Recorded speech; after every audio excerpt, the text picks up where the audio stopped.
They told you ghosts aren't real, but have you ever wondered why the shadows move when no one is there? The first time the phone rang, it was 3:33 a.m. I was alone in my apartment in Seattle, sipping a lukewarm beer and scrolling mindlessly through my phone. It was an old rotary phone, the kind you'd find at a thrift store, its pale yellow plastic faded and cracked. I hadn't even plugged it in when I brought it home a week ago. I liked it as a quirky decoration, something to break the monotony of my generic furniture. But now, its shrill, metallic ring shattered the silence. I froze, my heart hammering against my ribs. The room seemed smaller, the air thicker. I stared at the phone as it rang again, each jarring sound pulling me deeper into unease. It shouldn't have been possible for it to ring. With shaking hands, I reached for it. My fingers hesitated, hovering over the receiver as if it might bite me.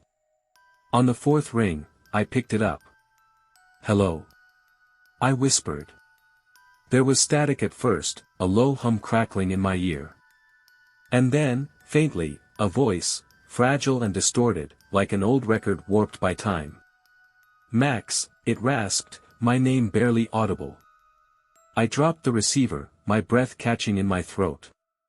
The phone clattered against the table, but the line remained open, and the voice continued. "Max. Why didn't you come back?"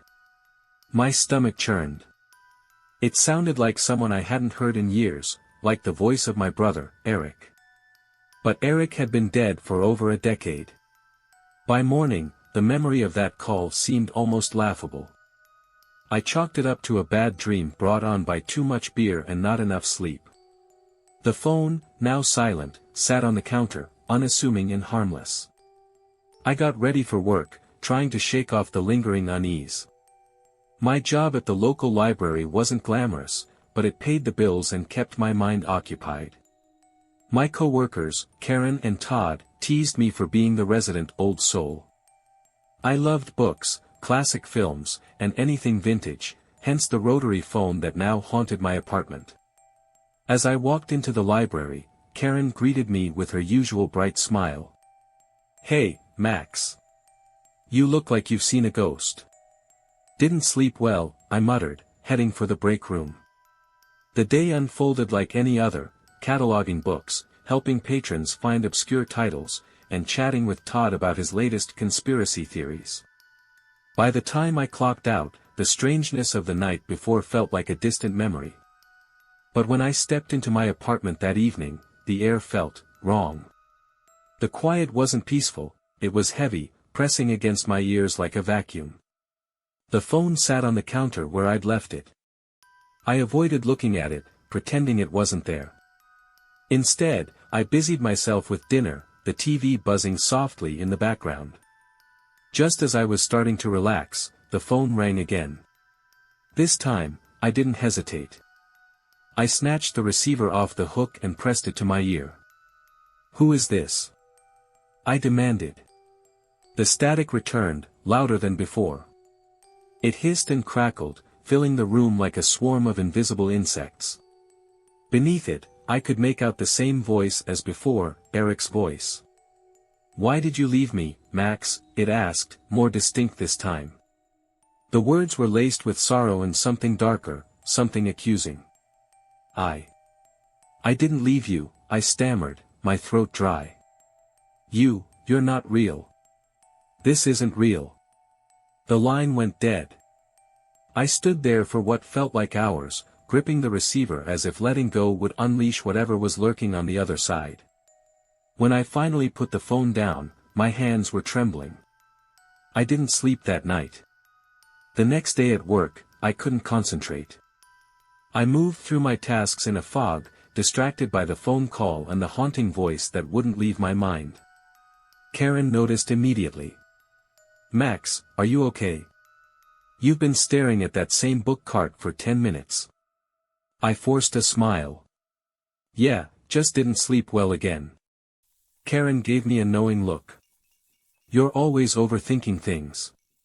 Just try to relax." Her words didn't help.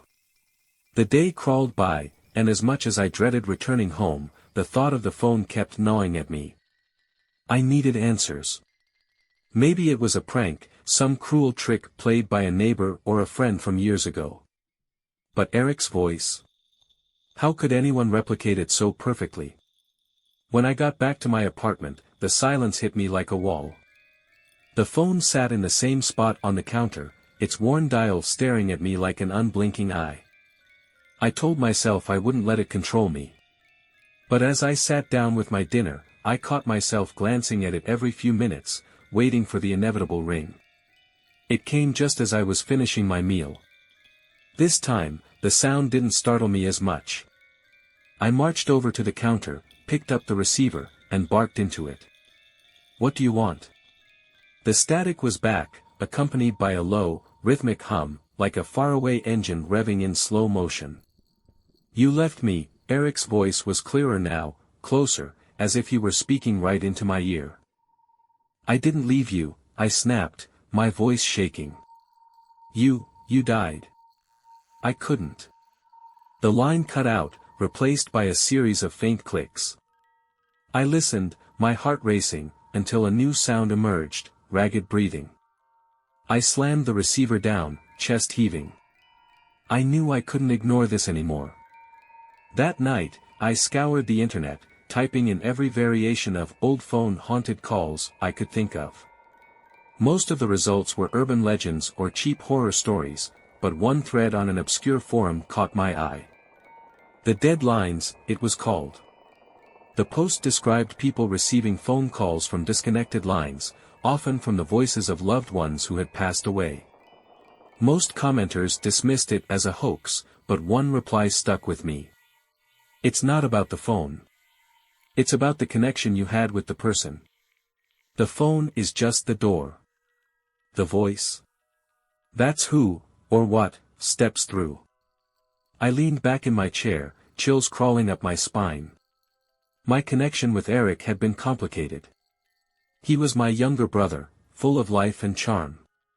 But after our parents died, he spiraled.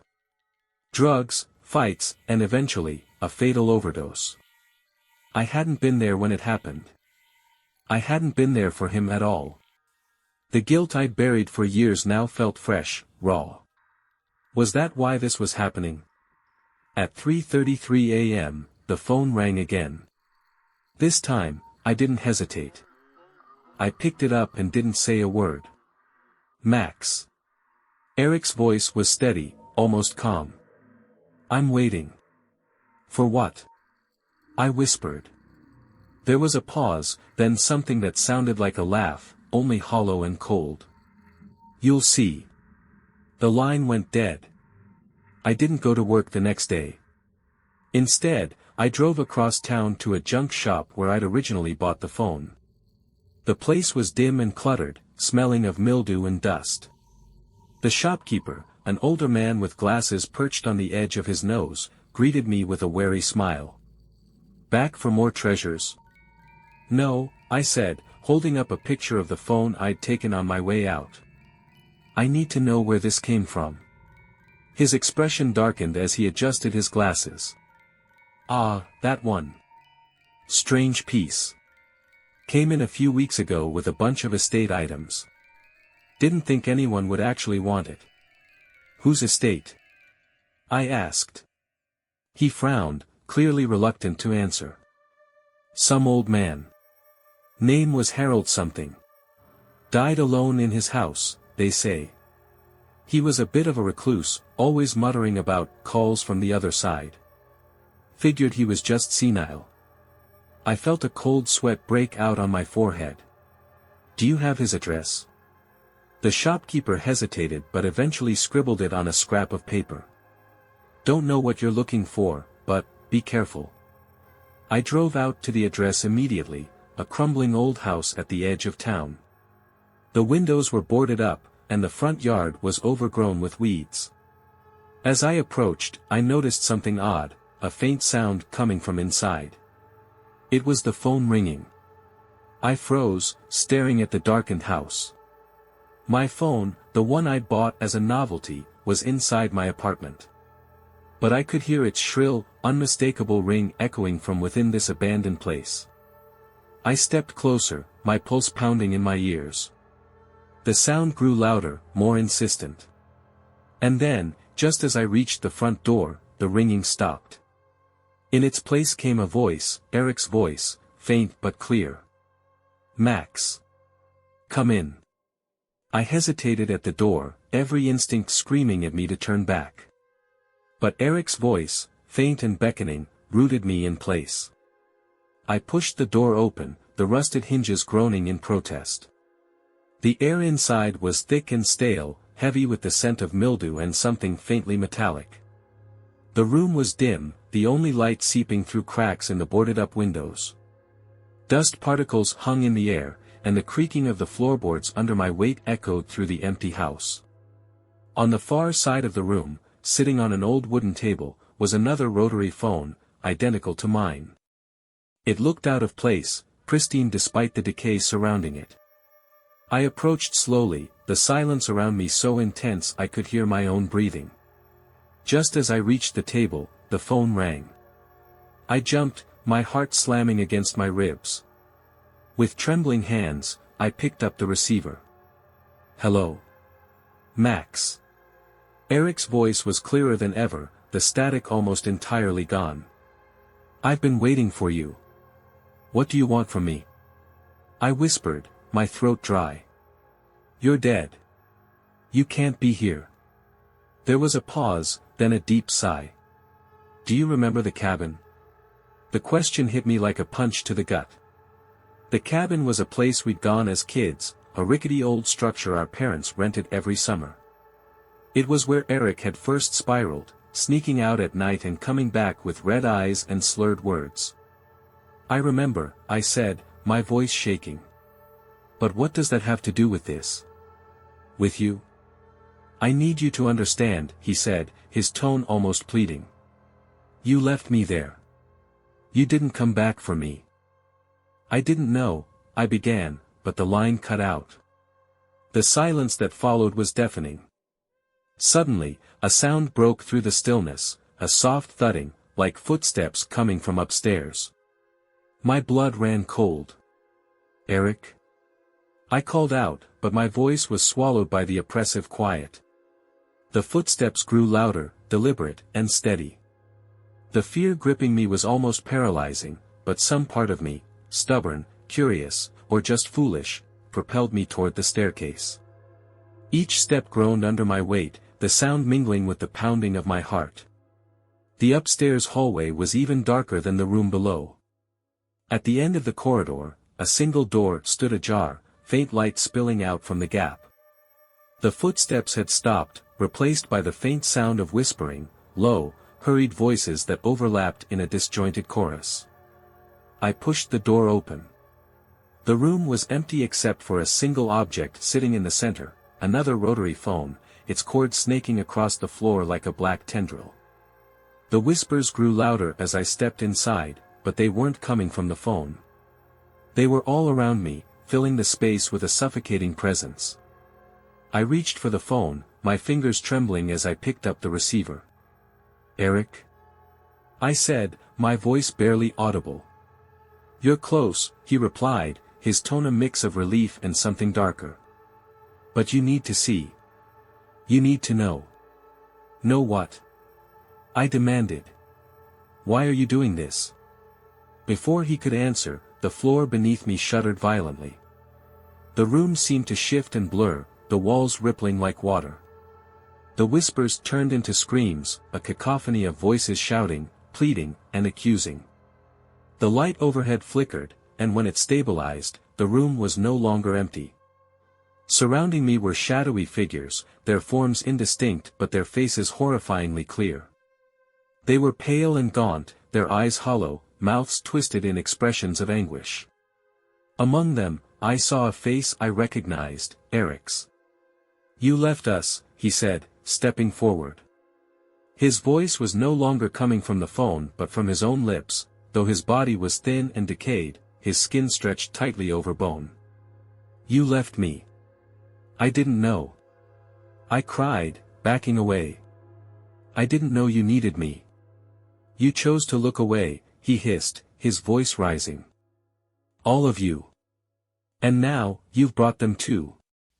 I didn't understand what he meant until I looked closer at the other figures. Their faces began to change, shifting into those of people I'd known, co-workers, friends, strangers whose faces I'd passed on the street. And then, horrifyingly, my own face stared back at me, twisted in terror. The room grew darker, the figures closing in. Eric's face hovered inches from mine, his hollow eyes boring into me. This isn't about the phone, he whispered. It's about what you can't escape. What none of us can escape. The ground beneath me cracked, and I felt myself falling. I screamed, the air rushing past me as I plunged into darkness. When I woke up, I was back in my apartment, the rotary phone sitting on the counter where it had always been. My head throbbed, and my hands were trembling. Had it been a nightmare? Some elaborate hallucination? The phone rang. This time, I didn't pick it up. But the ringing didn't stop. It grew louder and louder, reverberating through the apartment until it felt like my skull was splitting. I grabbed the phone and threw it against the wall, the plastic shattering into pieces. The ringing stopped, replaced by a suffocating silence. For the first time in days, I felt relief. But as I turned to leave the room, my cell phone buzzed on the counter. A notification flashed across the screen. Missed call from unknown. And then, a message popped up. I'm still waiting. For days, I tried to move on. I told myself the events at the house were some kind of psychotic break, the result of years of guilt manifesting into something too real. Therapy might help, I thought, but I wasn't ready to explain to a stranger how I'd been haunted by a voice from a broken phone. I threw the pieces of the rotary phone in the dumpster behind my building. I deleted the missed call and the message, convincing myself it was all over. But deep down, I knew the relief was temporary.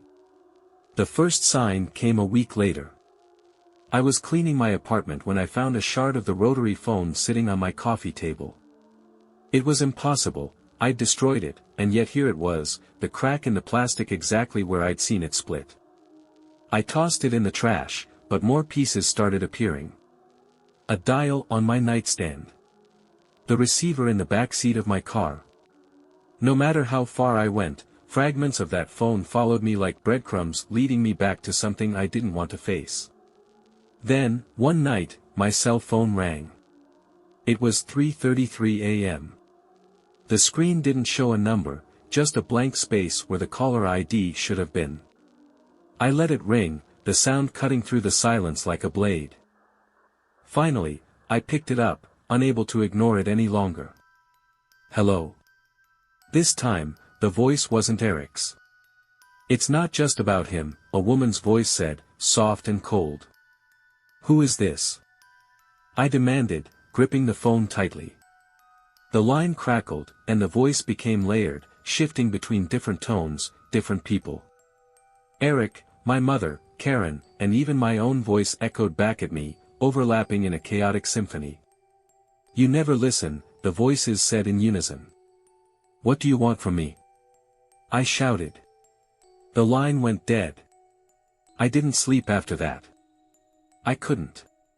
Instead, I dove into every shred of information I could find about the phone, the estate it came from, and Harold, the man who had owned it. What I found left me trembling. Harold wasn't just a recluse, he'd been obsessed with contacting the dead. Local legends claimed he'd built a machine capable of bridging the gap between the living and the afterlife. Most people dismissed it as the ramblings of a lonely old man, but the details were disturbingly specific. His death, too, was strange. According to reports, neighbors had called the police after hearing screams coming from his house. When they arrived, they found Harold dead in his chair, surrounded by dozens of rotary phones, all ringing simultaneously.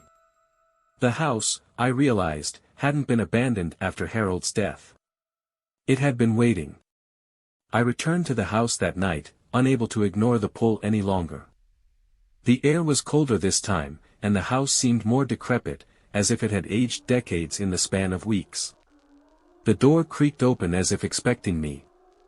Inside, the same oppressive stillness greeted me, but now there was something else, a faint hum, like the low thrum of an engine. It wasn't coming from the phone in the corner this time.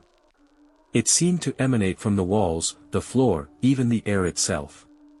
The phone on the table was gone, replaced by a new one, larger and older, with wires spilling out from its base like veins. The hum grew louder as I approached it. I hesitated, but something compelled me to pick up the receiver. This time, the voice wasn't Eric's. It wasn't anyone I knew. It was deep, guttural, and inhuman. "You've answered," it said, the words reverberating through my skull. "Who are you?"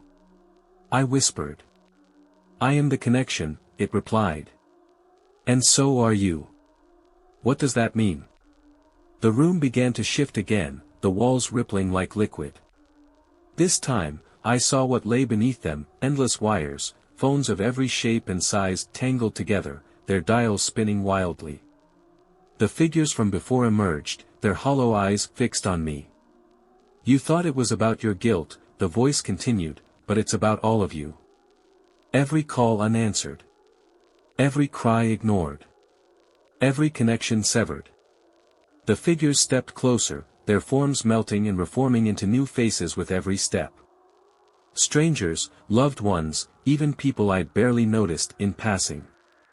"You've always been part of this," the voice said. "And now, you'll stay." "No," I gasped, backing away. "This isn't real." But it was. The room collapsed around me, the wires snaking out to wrap around my wrists and ankles, dragging me toward the pulsating mass of phones at the center of the space. Through the chaos, I saw Eric's face one last time. He wasn't angry or accusatory anymore. He looked sad, almost resigned. "I tried to warn you," he said softly, his voice barely audible over the din, "but you wouldn't listen." The wires tightened, pulling me into the mass of ringing phones. The sound was deafening, a symphony of screams and cries for help. And then, silence. I don't know how long I've been here. Time doesn't work the same way anymore. I'm surrounded by endless phones, their cords wrapped around me like a cocoon. Sometimes they ring, and I hear the voices of people I once knew, calling out to me for answers I can't give. Sometimes, I hear new voices, strangers, confused and afraid. And when they answer the phone, I tell them the truth. "You're next."